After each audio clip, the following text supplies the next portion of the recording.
Iran और Israel के बीच 12 दिनों तक युद्ध चला। इस दौरान दोनों देशों को कई बिलियन डॉलरों का आर्थिक नुकसान हुआ है। इजराइल को लेकर तुर्की की एक विश्वसनीय सरकारी समाचार एजेंसी अनाडोलू एजेंसी ने दावा किया है कि इन 12 दिनों में इजरायली अर्थव्यवस्था को चुनौतियों का सामना करना पड़ा, क्योंकि ईरान के साथ 12 दिनों के संघर्ष के कारण देश को अरबों डॉलरों का आर्थिक नुकसान हुआ है।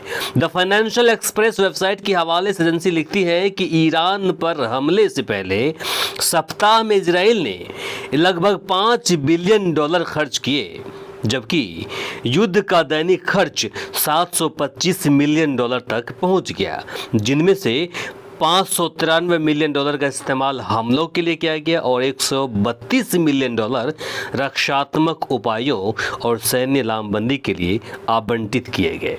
अगर इस डॉलर को रुपयों में कन्वर्ट करेंगे तो बनता है 6,17 करोड़ रुपए 24 घंटे में इजराइल ने ईरान पर हमला करने के लिए खर्च किया है। यानी कि अगर इसे 12 से कैलकुलेट करें तो बनता है 72,210 करोड़ रुपए उन्होंने सिर्फ 12 दिनों में ईरान पर हमला करने के लिए खर्च किया है, लगभग 7.25 लाख करोड़ रुपए। और परिणाम क्या निकला? कुछ भी नहीं। पैसे तो खर्च किए ही, साथ ही अपना कहीं न कहीं इज्जत पर भी इन्होंने बंटा लगा दिया, बंटा धार कर दिया, इज्जत को इन्होंने नीलाम कर दिया। वो कैसे, आपको बताते हैं। जिस आयरन डोम को लेकर इजराइल पूरी दुनिया में भौकाल मचाए हुए थे, उसे ईरानी बैलिस्टिक मिसाइलों ने तहस नहस कर दिया, यानी लोकल भाषा में कहे तो उसकी रेल बना दिया।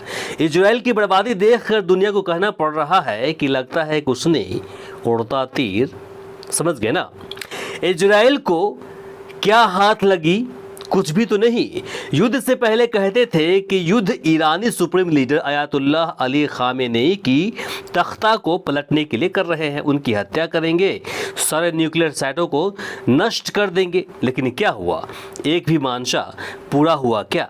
जवाब बिल्कुल साफ है, बिल्कुल भी नहीं। जिस न्यूक्लियर प्लांट पर हुए अमेरिकी हमले को लेकर इजराइल और अमेरिका खूब खुश हो रहे थे, उसे लेकर ईरान की परमाणु ऊर्जा संस्था AIO ने दावा किया कि उस हमले से उसे कोई नुकसान नहीं हुआ है, रेडिएशन भी लीक नहीं हुआ और उनकी साइटें पूरी तरह सुरक्षित हैं। अगर वाकई में अमेरिका ने ईरानी न्यूक्लियर साइटों पर हमला किया तो रेडिएशन कहाँ गया? आपको याद होगा कि द्वितीय विश्व युद्ध के दौरान जापान के नागासाकी और हिरोशिमा पर अमेरिका ने बम गिराया था, परमाणु बम गिराया था। परिणाम, सालों तक बच्चे अपाहिज वहाँ से निकले, लाखों लोग मारे गए। उस वक्त में रेडिएशन का स्तर इस कदर बढ़ गया था कि लोग वर्षों तक उस रेडिएशन से छुटकारा पाने में अपना कई पीढ़ियां बर्बाद करते चले गए। लेकिन अगर अमेरिका कहता है कि हमने ईरान के सभी न्यूक्लियर साइटों को तबाह कर दिया है, तो रेडिएशन कहाँ गया? क्योंकि परमाणु हथियार बनाने में प्लूटोनियम और यूरेनियम का भारी मात्रा में इस्तेमाल होता है। अगर उस साइट पर आपने हमला किया तो रेडिएशन कहाँ गया? कुछ भी तो नहीं निकला। इससे साफ जाहिर होता है कि अमेरिका ने दो ही काम किया है, या तो उन्होंने अंधेरे में तीर मारा है या फिर दुनिया को दिखाने के लिए उन्होंने कथित न्यूक्लियर साइट पर उन्होंने हमला किया है। खैर, हमले के बाद अगले ही पल ईरान के विदेश मंत्रालय ने इन हमलों को अंतर्राष्ट्रीय कानून का उल्लंघन बताया। सबसे बड़ी बात, इजराइल की इन हरकत पर पूर्व अमेरिकी राष्ट्रपति बिल क्लिंटन कहते हैं कि इजरायली प्रधानमंत्री बेंजामिन नेतन्याहू सत्ता पर बने रहने के लिए लंबे समय से ईरान से लड़ना चाहते हैं। वे आगे कहते हैं कि मुझे नहीं लगता है कि ट्रंप या नेतन्याहू पूरी ताकत के साथ लड़ेंगे, और ठीक वैसा ही हुआ। 12वें दिन सीज फायर घोषित कर दिया। इन हमलों ने अमेरिका और इजराइल की मानशा को जगजाहिर कर दिया। रूस, चाइना, पाकिस्तान समेत कई दुनिया ने इन हमलों की निंदा की है। इतना ही नहीं, इसे लेकर रूसी राष्ट्रपति व्लादिमीर पुतिन ने इसे बिना वजह का आक्रमण बताया। इसे लेकर कोई प्रत्यक्ष सैन्य मदद नहीं की, लेकिन कूटनीति, समर्थन और मध्यस्थता का प्रस्ताव रखा। सहयोगी देश चीन ने भी ईरान पर हमले को अंतर्राष्ट्रीय कानून का उल्लंघन बताया।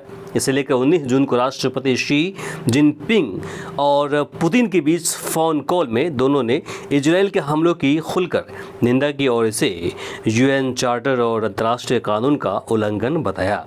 शी ने कहा कि ईरान संबंधित मुद्दों का हल केवल राजनीतिक और कूटनीतिक मार्ग से संभव है, न कि जबरदस्ती या युद्ध से। इस पूरे युद्ध के दौरान ईरान ने इजराइल और अमेरिका दोनों को एक साथ मुंह तोड़ जवाब दिया।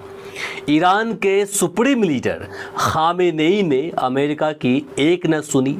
उनके धमकी को इन्होंने नज़रअंदाज किया, उसे चुनौती लिया और फिर उसे जवाब भी दिया, जहां अंत में अमेरिका को इस युद्ध को बीच में ही रोकना पड़ गया। हालांकि इस हमले में ईरान का भी कई 100 अरब रुपयों का नुकसान हुआ है, जिसकी आधिकारिक संख्या ईरान ने पब्लिश नहीं की है।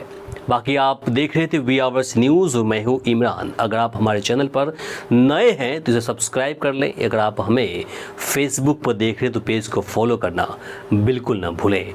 हमें आर्थिक सपोर्ट करने के लिए हमारे चैनल को ज्वाइन भी कर सकते हैं। नमस्कार, शब खैर।